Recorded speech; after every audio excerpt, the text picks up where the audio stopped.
What would you do with unlimited money? Would you build your dream house in your favorite location? Hi everyone, Ken here. Welcome to This House. Today we're exploring the home of a man who did just that. Make sure to hit that subscribe button so you never miss an exciting episode of This House. In the late 1800s, Richard Teller Crane made a fortune after founding R.T. Crane & Brothers, which would eventually become Crane Company. He mass-produced bathroom fixtures, including valves and fittings, which were sold and installed all around the world. His son, Richard Jr., who we'll be talking about from now on, was born into one of the wealthiest families of the time.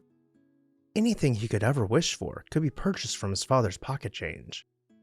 After marrying his wife Florence, Richard Jr. set out to build one of the largest estates in the U.S.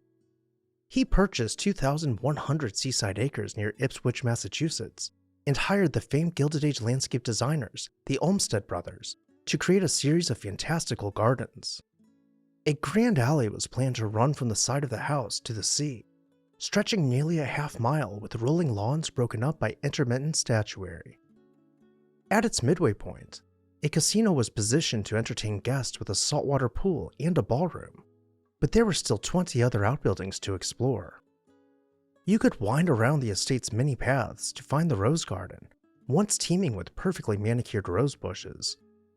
The nearby Italian gardens staggered down the terraced hill with freshwater pools, and the salt marshes and fields seemed to meander all the way to the horizon, all the property of Richard Crane Jr. At the top of the hill, overlooking the sea, Richard built an imposing Italian Renaissance Revival-style mansion, which his wife found drab. They tore it down and started over, hiring famous Chicago-based architect David Adler to design for them a house more fitting of a New England town with so much history. Adler took inspiration from England's Ham House, which had been constructed in the 1600s. The result of his work manifested as a 56,881 square foot mansion with 59 rooms. The great house was constructed from brick and decorated with limestone coins and balustrade below a towering octagonal cupola dotting a copper dome and finial. Strolling about its facade, busts were incorporated into niches above windows, and above the front door, highly detailed relief work depicts cherubs and flowers freeing themselves from the stonework.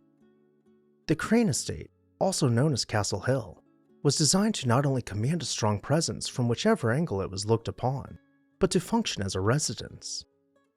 Inside, the grand staircase is finished out with painted, paneled walls, boasting hand-carved relief work below each step.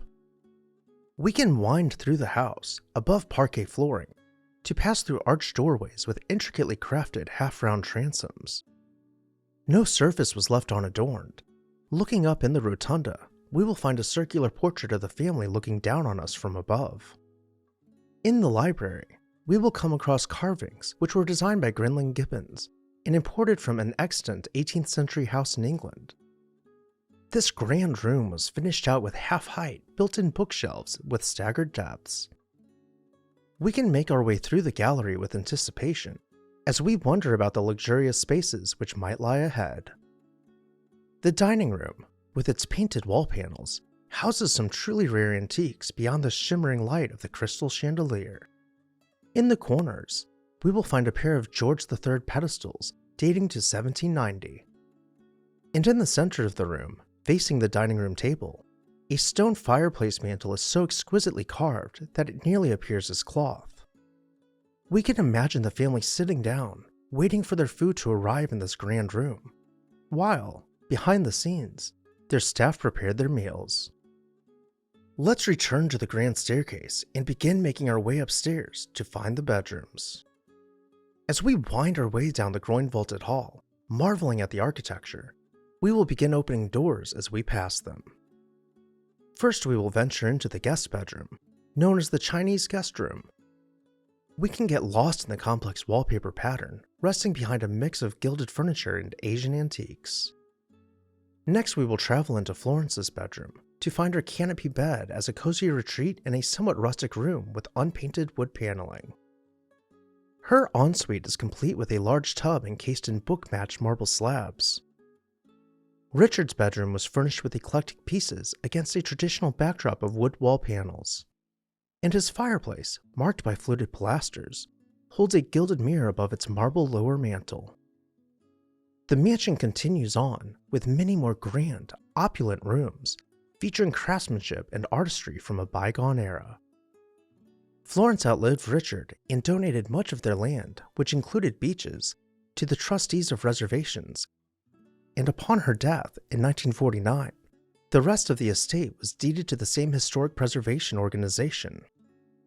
Throughout the years, the estate has been used as a backdrop for several Hollywood blockbusters and has been kept open to the public not only as a house museum. The grounds have played host to many concerts throughout the summers, and the beaches remain a popular destination for those looking to enjoy the cool, gentle wake of Crane Beach. As we explored Castle Hill, did you have a favorite room or architectural feature? Let me know your thoughts down below in the comments section, and while you're there, make sure to hit that subscribe button so you never miss an exciting episode of This House.